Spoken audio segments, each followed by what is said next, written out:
Welcome to our 9th Showcase Tuesday, covering water, sanitation, and hygiene, one of Rotary's 7 areas of focus. We call this WASH. Rotary supports training, education, and infrastructure projects for WASH. Through these initiatives, waterborne diseases decrease, people stay healthier, children attend school more regularly, and women are freed from carrying water so they can live more engaged lives. And fulfilling President Shaker Mitta's call to action, girls are empowered. Rotary achieves these goals through partnerships. Rotary partners with such organizations as the Rotary Foundation, the WASH Action Group, and the World Health Organization. Tonight, we will record this session. Please mute yourself during the presentations. You may unmute yourself and ask questions after each speaker presents. If you don't want to be heard, please enter your questions in the chat box. Marlene Heller of our Learning Committee will post questions from the chat box to our speakers. So I have 3 questions. Did you ever notice that clean water, sanitation, and hygiene education are basic necessities for a healthy environment and a productive life? Did you ever notice that lack of safe WASH negatively impacts the quality of life and undermines fundamental human rights? Did you know that WASH interventions include safe drinking water, safe sanitation systems, and hygiene?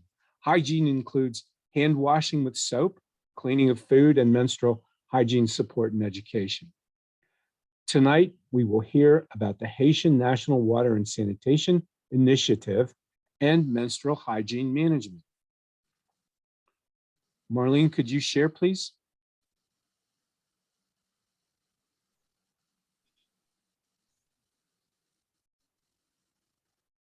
Our first presenter is Kay Neil Van Dyne, co-founder and country director of Haiti Outreach. Neil lives in Haiti, but traces his roots to District 7430. He holds a BS in mathematics from Albright College and a master's degree in civil engineering from Norwich University. After graduation, he moved to Haiti, where Neil started a small vocational school. In 1994, he began working with the International Organization for Migration in Haiti and Turks and Caicos. In 1997, he founded Haiti Outreach, Inc., which has transformed and empowered hundreds of rural villages to manage their water supplies. As a Rotarian, Neil is president of the Rotary E-Club of WASH, a director of the WASH Rotary Action Group, and a director of Hand Wash. His goal is to assure that every rural household has access to sustainably managed clean water. Our second presenter is Mary Beth Groney-Celine. She lives in Wisconsin, but has an international background. Mary Beth graduated from Clark University and went on to found and is the president of Ryan Signs Incorporated in Madison. She served as president of her club, the Rotary Club of Madison Westtown Middleton, in 93-94. She was governor of District 6250 in 2000-2001. She served on the RI Board of Directors from 2013 through 2015, and as a foundation trustee in 2016 through 2019. She presently serves on the Rotary USAID Partnership Steering Committee, the US Polio Plus Advocacy Committee, the Rotary Operations Review Committee, and as a director for WASH Rotary Action Group. She's done more, but we're leaving it at that. She's been awarded many Rotary and Foundation honors, but at her core, Mary Beth focuses on the transformational impacts of district and global grant projects. Let's begin with Neil. Okay. Thank you, DG Bob. I appreciate the intro. I'm going to share my screen here, and I can figure out how to get my notes on a separate.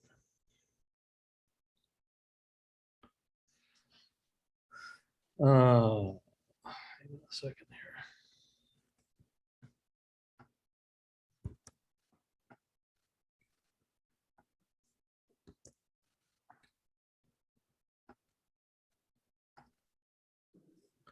There we go.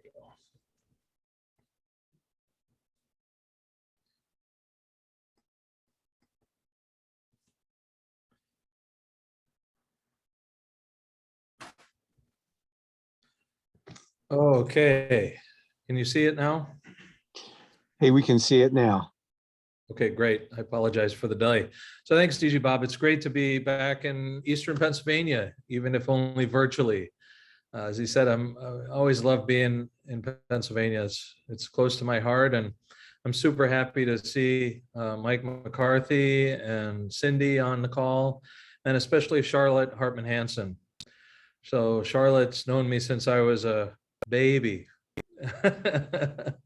and it's really great to see her on the call.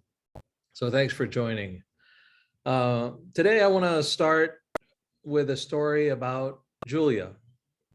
Julia is the middle child of a Haitian peasant family with 7 kids in the Central Plateau region of Haiti. And her parents made every effort, despite being peasants, to put their kids in school. And unfortunately, when it was time for Julia to start first grade, they didn't have enough money to pay for her school and her uniform and everything else. And so from the time that she should have started school, she began carrying a bucket. It became her job to carry water for the family, walking hours in each direction to a filthy spring shared by cattle and scooping tiny cups of water into a bucket to carry home. And because she never started school, she never got an education. And she watched as her siblings put on their school uniforms and left each day, returning to share their learnings and experiences from attending school. Julia simply became the family's workhorse, hauling water, washing clothes, and cooking meals with her mother. She never learned to read or even write her own name. Became pregnant and having a child before she was 18. Poverty perpetuated by lack of access to water, sanitation, and hygiene. So let me introduce you to HandWash, the Haitian National Clean Water, Sanitation, and Hygiene Strategy. It's a multi-decade program with the universal, sustainable access to clean water, sanitation, and hygiene for every person in the country of Haiti, and hopefully bring an end to these kind of stories. Because unfortunately, Julia's story isn't unique. Half of Haiti's water and sanitation infrastructure is simply not functioning. The facilities that do exist aren't managed well, they aren't inspected, and local communities really struggle to collect the money they need for repairs. I really love this picture here. I took it in the southern part of Haiti, and we were visiting a school where the local Rotary Club had built and provided school benches. I saw the hand pump pictured here and went to take a closer look, and it was clearly not functioning. And because of the debris and leaves and everything scattered around, you could tell it's not functioning. Usually there's some moisture around it. But what was really interesting, as I got close to it and rounded the edge of the school, I could see this blue and white building in the background towards the top of the picture. Now that blue and white water kiosk was a water fountain, a public water fountain that was connected to a regional water system that was also not functioning. So some group in the past had built a massive piped network and provided water to this community. Then when it broke down, another group, maybe an NGO, a church, or even a Rotary Club, stepped in and provided yet another water supply in the form of this hand pump. And that it also broke down. So what we have now is a situation where half of all this infrastructure, there's a lot of stuff out there, but it's all broken. It's not managed. Nobody's being responsible for it. And because of that, only 30% of the people in Haiti have potable water within a 30-minute walk from their residence. That means girls and women like Julia spend hours each day fetching water for their families, often interfering with their ability to attend school or work or church or do anything else. And in the rural villages, only a quarter of those people have access to a toilet. That means over 2 million people practice open air defecation. When they have to go to the bathroom, they just go out behind a tree or in some bananas or something like that. As a result of this, you have tons of waterborne illnesses. Typhoid, cholera, chronic dehydration, chronic diarrhea, and those together account for nearly half of the deaths in Haiti. It's the systems like this in Haiti that are broken, and we have to get up functioning. These systems include the government, right? It has to be a hierarchical system. This isn't just putting a well in or a water system in. We've seen that that doesn't work. So we have to work to build up the structures that oversee and supervise and create a pay-for-service model. Because the government, who also needs support in this, it needs support from its development partners, whether it's donors or NGOs, small or large. Haiti's government has struggled to devote the fiscal resources, and it's stretched too thin. It's lacked the capacity to enforce its role as a regulator of the sector. And that's where Handwash comes in, because our role is to provide a vision and bring together the funds and the partnerships needed to make a difference in the sector, collaborating with government authorities the entire stretch of the way, and mobilizing the communes through local Rotary clubs. The effort to align these various actors begins with our systematic, technical, data-driven approach to gathering current data through community assessments and creating local, socially driven solutions that result in what we call a commune action plan. So in order to enroll those local officials that need to oversee these structures and for them to be in action, we work with them to create a simple set of indicators as a guide to align people. And we say every water point needs to be FRAPPE.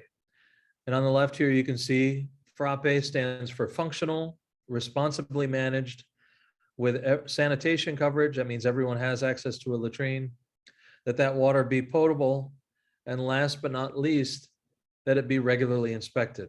So if I know it's functional and potable 10 years ago, that doesn't mean the same thing as if somebody looked at it last week. So that functional, responsibly managed, where you have this FRAPPE system in place, it's a simple tool for aligning those authorities. And it spells out a Creole word called FRAPPE, and FRAPPE in Creole means kind of banging on all cylinders. It's working the way it should. It's running the way it should be running. So we're working to build and extend capacity for water and sanitation technicians in community to collect this data, and they collect this data and water sanitation data and upload it into a public accessible platform that we're working with the government on. The data serves as a baseline for all the hand wash initiatives, and from that, we're able to measure the results over time and track to see what happens where.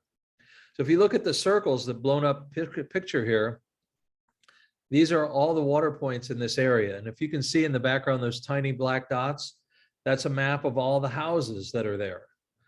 And on this map, all the green circles are functional and potable water points. That means anyone can go to one of those water points and be safe in drinking that water. All the yellow circles are broken water points, and all the red ones are water points contaminated with E. coli. So the challenges really of designing these systems that are needed has led us to another effort. As we started to get into this and helping the communities build water systems and identify and fix water points, we realized we had a huge need for qualified engineers. So initially we reached out to Rotary clubs and Rotarians around the world in the WASH Rotary Action Group and the cadres, the Rotary cadres, and they provided support, but we quickly overwhelmed them too. So we're looking to build an engineering capacity building program where we identify young and promising engineering graduates within the country and provide them with professional mentoring from Rotarians and professional engineers in the States. They get mentoring, they get coaching, and it becomes an internship where they can apply their technical knowledge and through us develop the skills that we need them to have for this program to succeed. By creating that base of technical expertise in Haiti, we believe we can create the conditions for long-term success, where there will be a qualified people who are employable within the country and to support the WASH projects that Handwash is funding and rolling out over the next 20 to 30 years.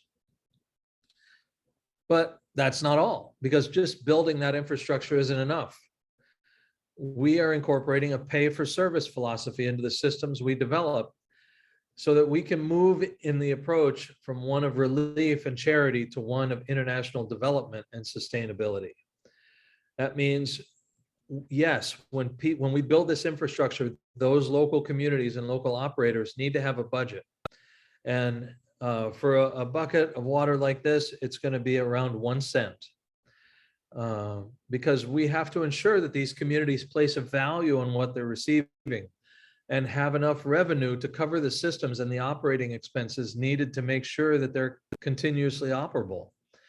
And that engages in turn the communities into the long-term management. This idea of pay for service and to be able to manage that infrastructure is really one of the core values and is really the key to what we do at Handwash. When we create that infrastructure, we use it to bring water to people's homes. That's expensive. And if we're going to lift it out of the ground and push it to somebody's house through a pipe, it's going to cost roughly $7 a month for that family to have potable water delivered to their house. But some homes are more distant. And in those areas, we work with the villagers to create volunteer committees with women representing more than half of those members on these committees, because these women are often gaining a voice for the first time in their communities, but they're the ones that haul the water. So we want to have them. And we've seen some powerful results. When we work with them to create infrastructure that can be managed by the community, they come up with budgets that are as little as $45 a year.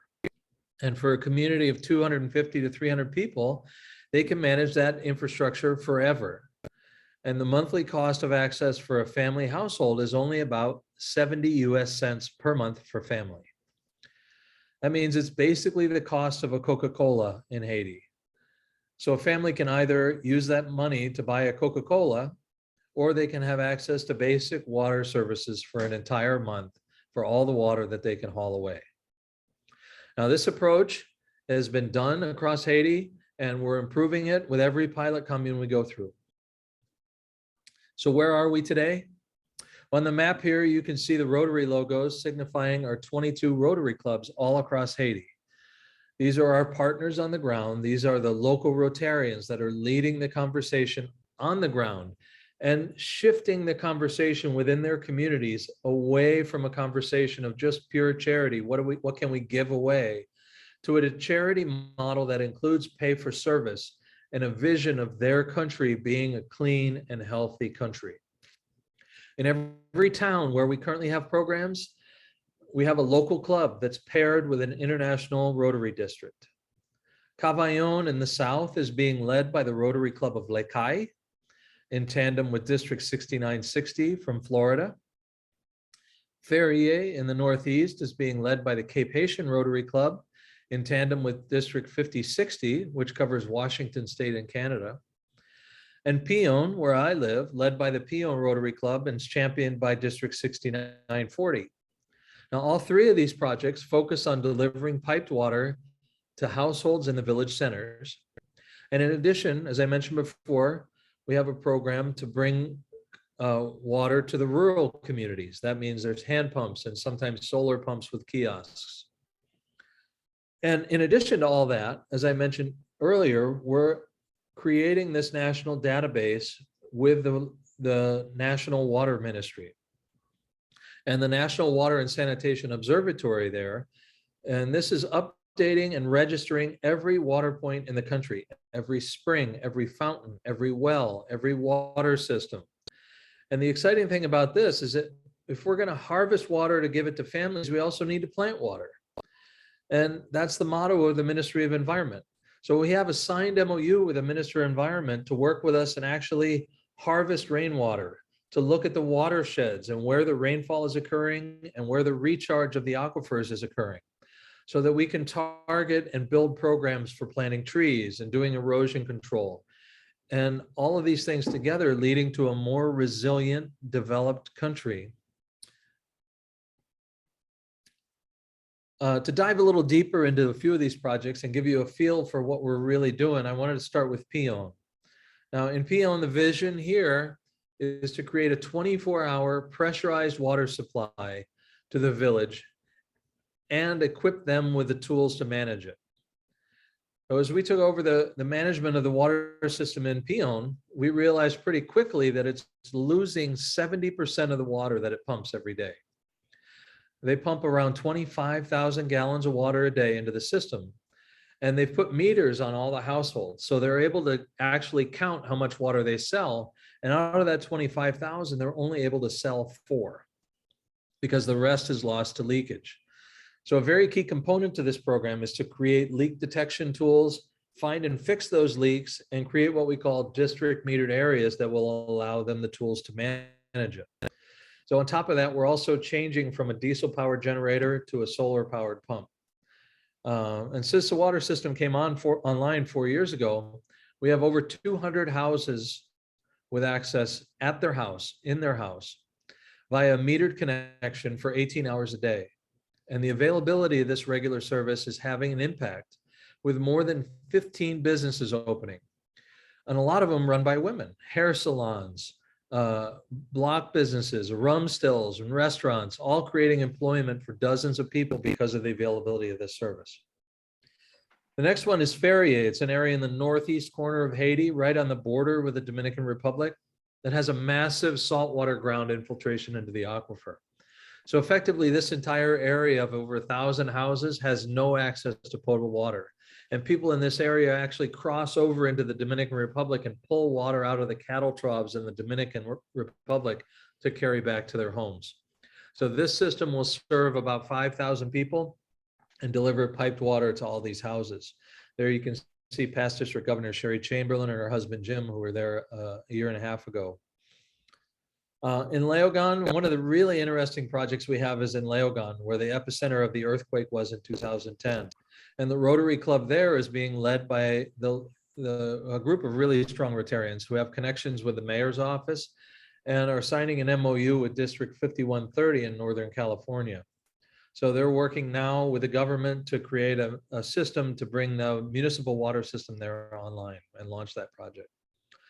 Cavaillon was our very first project, and we just recently received word that our grant number 2 has been approved there. That'll be a shout out to Mike McCarthy and the Pottstown group. They gave a bunch of money towards Cavaillon number 2. That grant was just approved, and we're getting ready to launch our work there. So hopefully in the next couple months, we'll see some powerful results that we can report back to Pottstown. And like Pion, that water system has about 80% non-revenue water. That means for every 1,000 gallons of water they pump, they lose 800.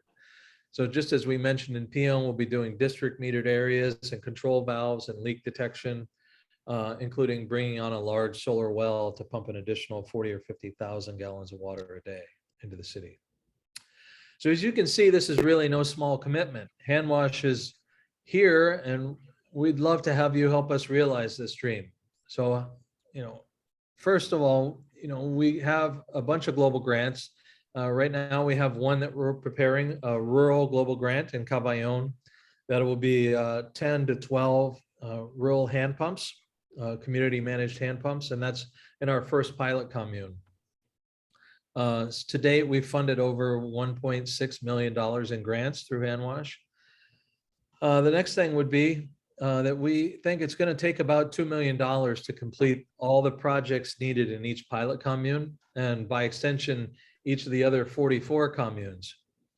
So about 10 or maybe 20% of that will get through Rotary Foundation global grants. The rest of it, we're going to have to fund through partnering with other large donor agencies, USAID, UNICEF, the Gates Foundation, and so on. And in most cases, those groups require that we match their funds, similar to the Rotary Foundation. Well, there's Charlie. We're collecting funds on our side to have and prepare these matches through our Handwash Donor Advised Fund, or to Handwash directly, which is a registered 501c3 in the States. The donation deals you can find at handwash.org. Thirdly, your club might wish to sponsor the drilling of one of these wells or the installation of a pump. The cost for that's going to be about $20,000 and includes the funds for it to be sustainable over time. And quite frankly, though we'd love to have your money, there's really something that's more valuable, and that's your advocacy. Within your sphere of influence, you know people who can help Handwash. and it might be a church group, a local NGO who's working in Haiti, please introduce them to us at Handwash, because we don't want to compete with them. We want to assist them. We want to combine our talents, and so we can use our skills and add our core values and resources to serve Haiti better. You might know an engineer or a water expert or someone who wishes to be a major donor. Let me speak with them. So really, this is an audacious goal. And I really think that no one, and by that I mean no one, could take this on but Rotary. Because as you've heard today, we're on the path to making it happen, and it is happening. So we're very excited to have you on board, and I thank you for your interest in Handwash. I hope to work with every one of you over time to visit Haiti, bring clean, potable water and sanitation to everyone. I know some of these concepts are interesting, and if you'd like to learn more, I'd like to invite all of you here tonight to sign up for the WASH Rotary Action Group World Water Summit that's taking place in Houston on June 3rd. That's the day before the opening of the International Convention in Houston.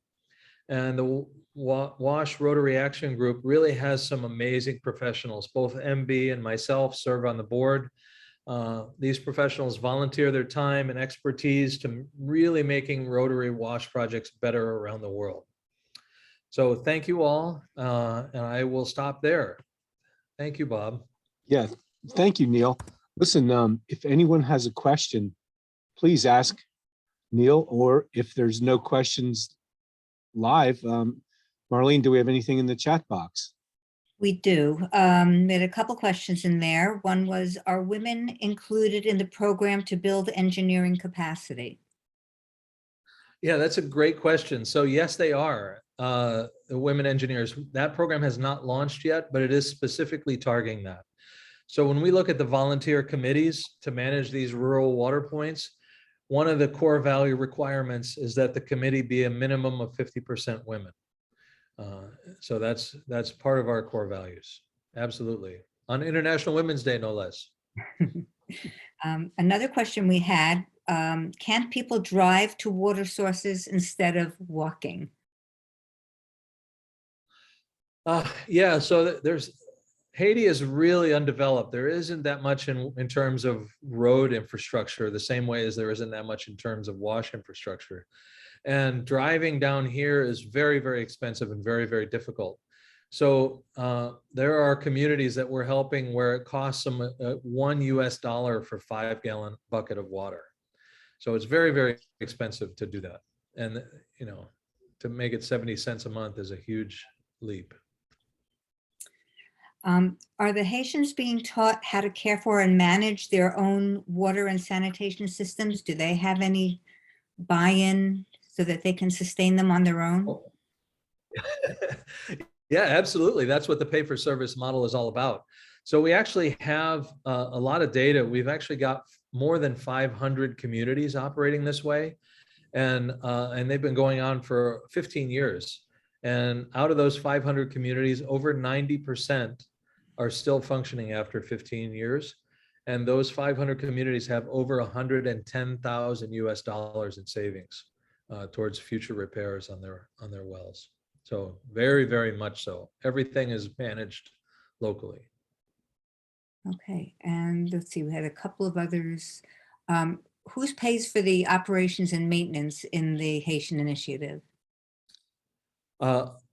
All the operations and maintenance is covered by the operation of the system itself. So basically they sell water in the rural cases. That 70 cents a month is enough for them to build up a fund to maintain the pump over time. With the water systems, piped water to the house, it costs roughly a penny a gallon for households to have access. And those funds are being done and managed and maintained by themselves. Yep. Here's a really important question. Are the wells designed to withstand earthquakes?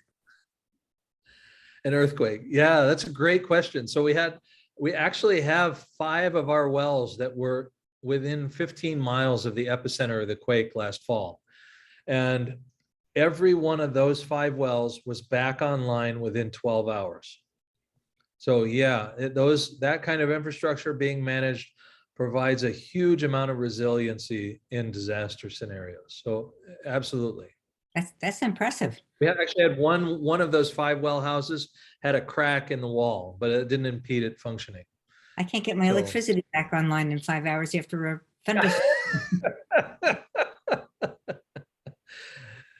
Yeah.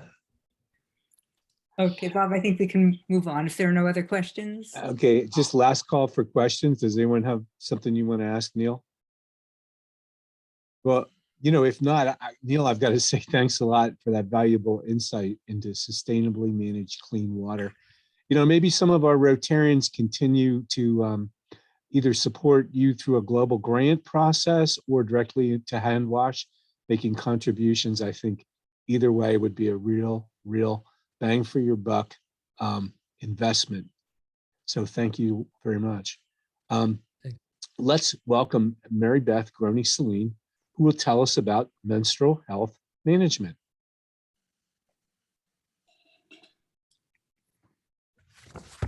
Good evening, and thank you so much, District Governor Bob, for including me in tonight's Showcase Tuesday.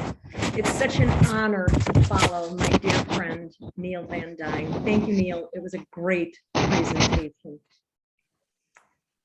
I just need to do something here. Neil's much better at PowerPoint than I am. The appropriateness of hosting this evening's event cannot be underscored enough, as is the case when Neil mentioned that today is International Women's Day 2020. International Women's Day is a global celebration, is a global day celebrating the social, economic, cultural, and political achievements of women. And this year's theme is Time to Break the Bias, so appropriate to our event tonight. As participants in this evening's event, we all have the opportunity to be a part of the discussion in developing solutions for girls and women we may never meet. As we serve to change lives, I hope we think of ways in which our clubs can become involved or more involved in Rotary Foundation global grant programs that break the bias of menstrual periods. In doing so, we will be improving the social, economic, cultural, and political prospects of women around the world. Membership and participation in the WASH Rotary Action Group and the Rotary Action Group for Menstrual Health and Hygiene allows us to learn more about the issues in our global communities and provide us with opportunities to serve. Both action groups fall under the water, sanitation, and hygiene area of focus. An incredible amount of general and global grant information is available on the Rotary website at www.rotary.org. At about age 11, my mom tried to explain menstruation to me. She told me the reasons girls get their periods, which meant little to me. With 4 brothers, the idea of being interested in boys escaped me. In preparation for my first period, sanitary supplies were purchased, no doubt by my mom, with little help from me, to be on hand for this very special time in my life. Pads and a belt were kept in the closet of my bedroom. When the day finally arrived, I was stunned and shocked, and I'm sure scared to death. Even with my mom's advanced warning, I truly had no idea what to expect. How long would it last? How often do I have to change these awful pads? Does everyone know I have my period? And above and beyond anything else, will I ever be able to wear white again? Through it all, because of the country, state, and city I was born in, I had the opportunity to experience menstruation without any external interference. I was able to go to school Monday through Friday with no absences. I had the opportunity to purchase sanitary products as needed. I had the opportunity to safely dispose of used products. No one cared. The vast majority of us had the resources and the support we needed. Fast forward 50 plus years, and it's even less challenging to be an adolescent girl in the United States or any developed country in the world. Sanitary products have improved and offerings and options have increased for our comfort over that same period of time. Highlight one of RI President Shaker's initiatives, Empowering Girls, I will be sharing the extraordinarily important topic of menstrual hygiene management. I hope you have all received your March issue of the Rotary magazine. The cover and enlightening story highlight behavioral and cultural changes relative to menstruation. I am referencing several topics from that article in my comments. Rotarian Ann Nakutu is a social scientist, women's empowerment specialist, and managing director of a consulting group in Kampala, Uganda, focused on reducing gender gaps. Ann says, creating an environment where menstruation is seen as healthy and normal, and where girls and women have easy access to products as well as the infrastructure to manage their periods, will increase girls' ability to realize their full potential and take us a few strides closer to gender equity. As part of the Rotary USAID partnership, Rotary's largest partnership next to polio eradication, Ann is on the front line with her fellow Rotarians in Uganda, advocating for government interventions to develop and implement national guidelines for menstrual health management standards.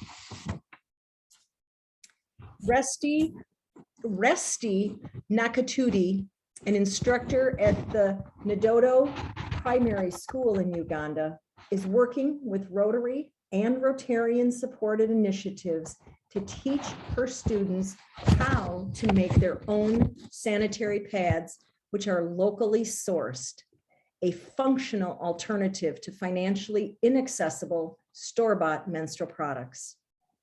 Prior to actually making the pads, the students learn about sexual reproductive health and menstrual hygiene in general. And these classes are not limited to the girls. Nakude says, our focus is to present menstruation as a natural step in a girl's growth and development and not something to be ashamed of.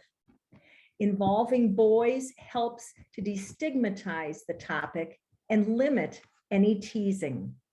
From the feedback we have been getting, boys no longer shame the girls when they stain their uniforms. They are offering all the support they can give. End quote. I learned on a trip to Liberia a few years ago that boys and men have to be part of the solution. The good work that is happening in Uganda is proof of this theory. Additionally, and to achieve maximum benefit in behavior change, the training has been extended to parents who in turn are able to support their daughters. After the educational portion of the training, the students go through each step in the pad making process. After the training, the girls are encouraged to make pads for their own use. The boys, who also learn how to make the sanitary pads, donate theirs to their sisters or girls in the community. Each student is given the visual instructions to pad making so they can continue to make their own pads and hopefully teach other girls and women how to make their pads, thereby expanding our reach. Days for Girls began in 2008 when founder and CEO Celeste Mergens was working with a foundation in Kenya, assisting an orphanage in the outskirts of Nairobi. In the wake of historic post-election violence, the population at an orphanage had swelled from 400 to 1,400. Upon inquiring about the menstrual hygiene practices of the many girls at the orphanage, Celeste learned that many were sitting on cardboard in their rooms for several days each month, often going without food unless someone would bring it to them. This set into motion her first intervention, disposable pads. But Celeste and her team quickly discovered that without any place to dispose of the pads, this was not a viable or sustainable solution. It was time for Plan B, a washable, long-lasting pad. And now I would like to share with you what the Days for Girls pads look like. First of all, they come in a beautiful singed backpack, and it's oftentimes enclosed in a very beautiful African style fabric. Very lightweight cotton, but it holds everything that they need.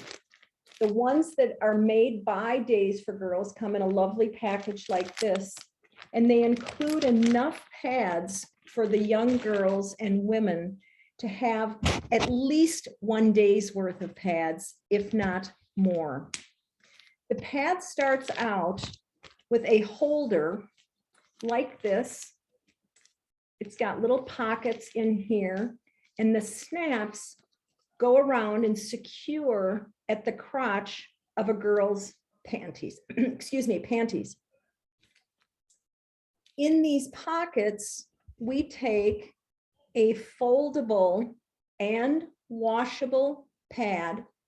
It's like a little flannel cotton that folds again into thirds and fits into the two pockets, top and bottom of the pad holder.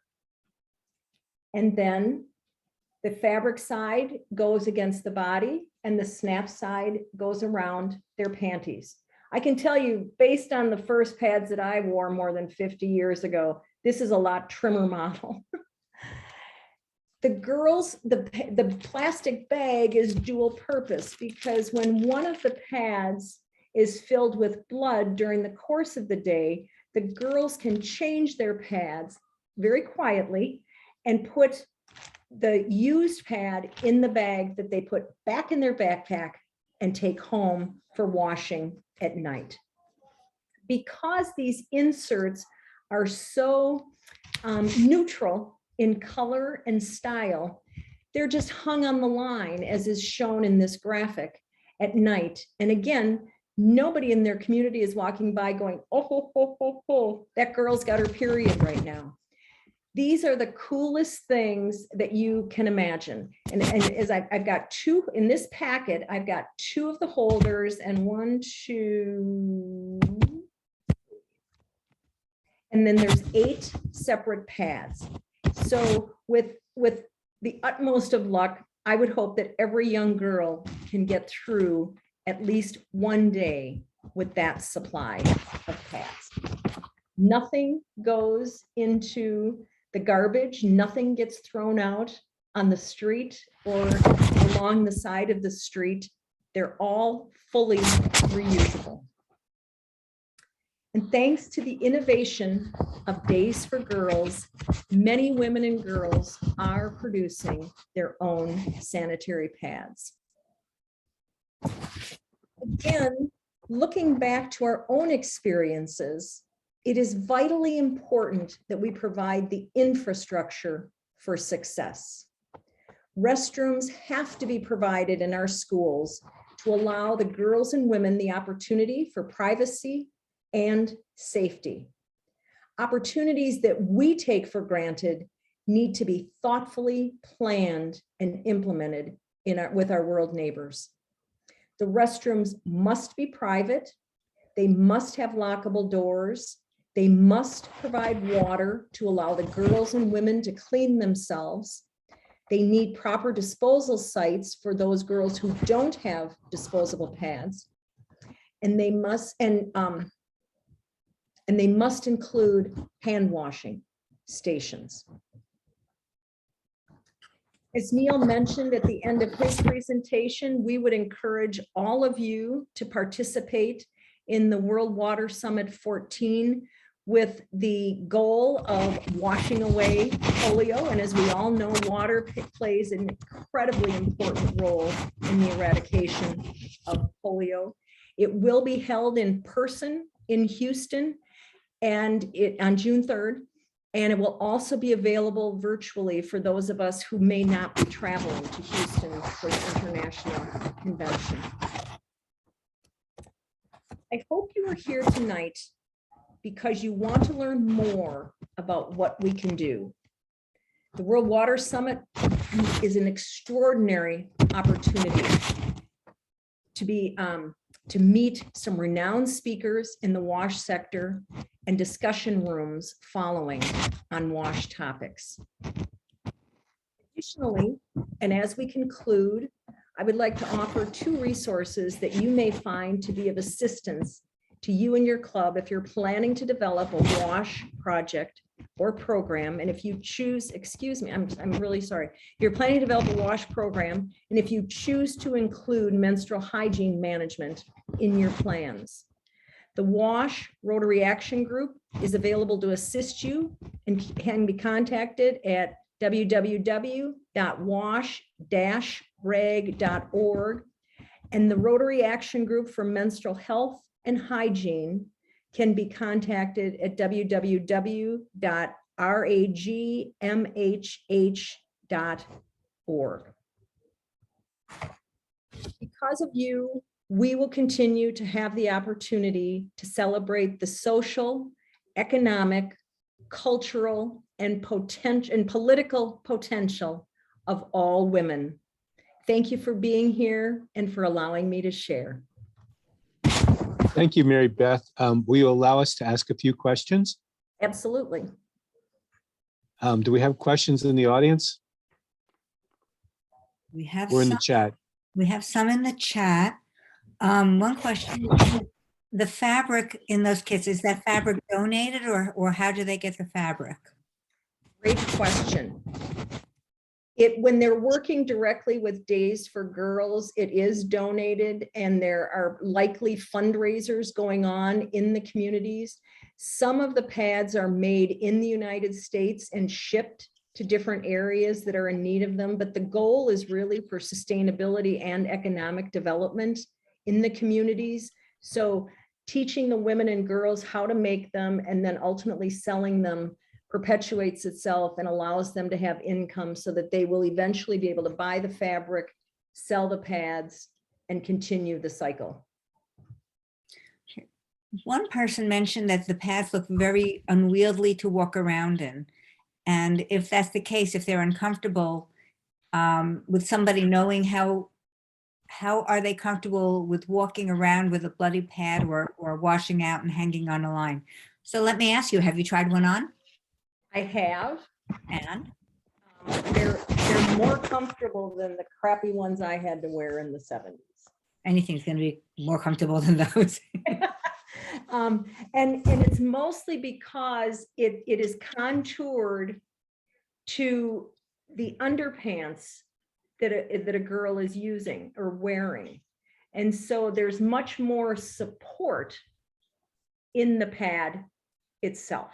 How thick are they when they're clean? When they're clean, they are probably 1/16 of an inch thick, Oh, that's folded not in bad. thirds. Mhm. I see Danielle has her hand raised. I can share my video. Can you hear me? Yeah. I just wanted to share, personal, recently switched to using reusable pads. Well, in the past like year and a half, I've been using them. And the ones that we would buy online from Amazon look fairly similar to the size of the ones that they're getting there. They might be a little thicker because they're using extra layers of fabric, but I I can also confirm, like, they're fairly comfortable. I mean, it's still a pad, there's still blood there, but I just wanted to share that they're not that bad, actually. Thank you. Thank you. Yep. Great testimonial, because I've worn them without bleeding. So thank you. Marlene, any other questions? Yeah. I'm just checking through. So why is menstrual health management so difficult to discuss in certain cultures? Could you stop sharing right now, please? I'm sorry, what?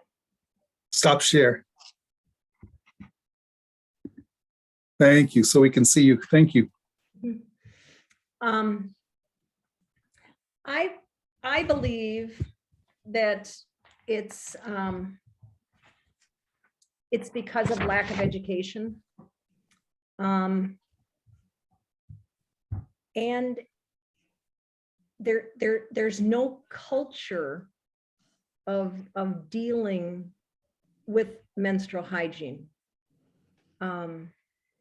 It's a secret. And that has been passed on from generation to generation. It's something to be embarrassed about.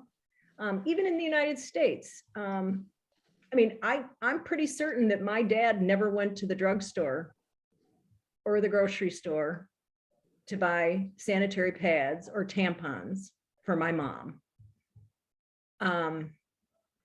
So there's a discomfort for men. I think the more education that we can offer, and the education needs to come through the government, and men, again, have to be part of the solution. When men are acknowledging that a menstrual cycle is important, and it is important for the development of our families, and it's, I mean, without it, we have no children. But people need to understand that. So I think primarily it's access, it's education, and we need to get over the stigma that girls and women having their period is something that we can't talk about, or that we shouldn't talk about. Is the cost of menstrual pads prohibitive, or are they not available in third world countries, or both? I think it may be a combination of both, but the biggest thing is the financial accessibility. Mm-hmm. And that's why the reusable pads are so important, is because once you buy a supply, you don't have to replenish that supply very often. It seems like there's a conflict of interest here between Neil's talk and your talk. You're taking good, clean water and throwing in, washable menstrual pads, and there goes your clean water, but it's something that you have to do. But you wash your clothes. Right. Yeah. Yep. Well, it's something that has to be done. Mm-hmm. So how can menstrual health management be addressed in government policy? The ministers of health need to be sure that we are providing, ministers of health and education need to be sure that we're providing training and education in the schools. And the support needs to extend to the communities. As I mentioned in my comments, that one of the teachers is not only helping the girls and young women with education, but they're taking it home to the parents. And that's where we see behavior change and cultural changes, when it goes from one generation to the next and offering that support. But it's typically the health and education ministers that are becoming involved in providing for national and regional and district wide, and not Rotary district, but community district wide policies that are continuing the education portion of this. Right. And if a young woman can go to school, then she can get educated. Correct. Right. Okay. Are there any programs in this country for girls menstrual health? Any programs In this country, in the country? Yeah. other than our mothers and our friends? probably friends more today than any. I don't remember having much of these discussions, many of these discussions with my own daughter. I think our generation, the generations following us are more astute and they have more opportunities to go online, talk to each other. But I don't think that there is the secrecy in this country. So I think there are more discussions between girls of the same generation, women of the same generation. Yeah, I remember having a class in 6th grade. We were taught something. But you're right, at least we talk here. Mhm. Any other questions? I have one here. Still do not quite understand why men have to be involved. Women do not involve themselves with men's impotence issues, or do they? I think where boys and men are involved in being part of the solution is not making fun of girls that may have blood on their uniforms, stained uniforms. They encourage their sisters and female friends in their community that they need to continue to go to school, and just plain talking about it. We have a tremendous number. I mean, Neil mentioned Julia, who was pregnant at the age of 18. She may not know how she got pregnant. She may know how, she doesn't know, or she may know why, she doesn't know how. And making sure that both boys and men understand that the role that they play in why girls get their periods, and that it shouldn't be an embarrassment. It shouldn't be an embarrassment. I think boys and men play a huge role in supporting Games. in their lives. Yeah, Yeah. I would actually take that a step farther, Memby. I would say that it's really crucial because the men and boys are a support mechanism for girls staying in school, right? It's a family issue that there's times when girls need that level of support. They need the support of their family to be able to manage this and stay in school. So Thanks. Excellent point. Also, Okay. if you have a child who doesn't have a mother, the father has to know what's going on as well. Mhm. Hey, Mary Beth, we're getting close to wrapping up time-wise, and I want to say, wow, thanks a lot. I mean, what you have provided for us really goes right to the heart of girl empowerment, and on such an important day to do that, International Women's Day. Maybe some of our folks can get involved in a menstrual hygiene project or incorporate it into some of our WASH programs. And also, Neil, thank you. This, for me personally, was one of my favorite Showcase Tuesdays because of my personal commitment to WASH Rotary Action Group. Florida and I will see you both in Houston for the World Water Summit. For the rest of you, let me just say, please join us for the next Showcase Tuesday on April 12th. It will be about the Rotary theme, maternal and child health. Our speakers will be Dr. John Townsend, chair of the Reproductive, Maternal, and Child Health Rotary Action Group, and Dr. Pallavi Deshpande from India, who will talk to us about several mother's milk banks in India. And District 7430 is connected to at least one of them. So thank you very much. Please have a great night, and remember that this Showcase Tuesday has been recorded and will be available later. So I wish you all a great night. Good night. Good night. All right. Night. Thank you. Night.